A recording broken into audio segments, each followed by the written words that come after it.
Assalomu alaykum, Oybek Akamsiz. Rahmat, alhamdulillah. O'zingiz yaxshimisiz, tuzumsiz? Oybek aka, avvalambor sizlarni tabriklayman. Fotima qizimning ayasini ham, sizni ham farzandingiz mana shu xalqaro olimpiadada eng kuchlilargina o'tadigan olimpiadada o'tganidan juda ham xursandmiz. Avvalambor sizlarni tabriklaymiz. Rahmat. Fotima qizim, xudo xolasa bundan buyoniga ham sizlarni har doim suyuntirib yursin. Farzandlaringiz rohatini ko'ringizlar.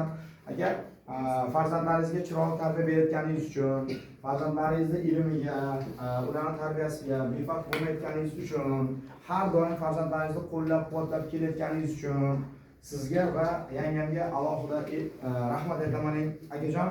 Va hozir mana shu yerda 30 dan ortiq o'quvchilarimiz havas bilan turibdi Fotima qizimga va mana shu olimpiadaga chiqqan bolalarimizga. Agar siz va yangamga chiroyli tarbiya berganingiz uchun, farzandlaringizga e'tiborli bo'lganingiz uchun mana shu qarsanglar.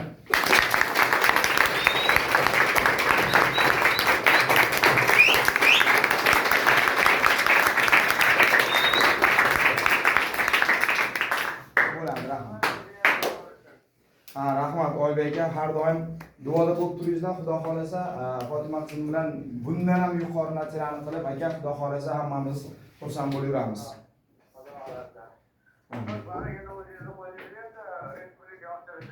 Xudo xolasa aka, shu Fotima qizimni menga endi berib turasida 4-may kuni respublikada bo'ladi. Shu 3-kunlarim endi xudo xolasa u yoqqa boriladi. O'shangacha men bular bilan ozroqgina ishlay aka. Shunga sharoit qilib berib tursangiz bo'ldi.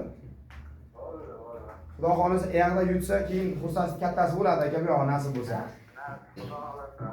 Akajon, rahmat, bolalaringizga shukr. Charchamaysizlar. Xo'p akajon, mayli, charchamang, yangamni tabriklab qo'ying. Xo'p, mayli akajon.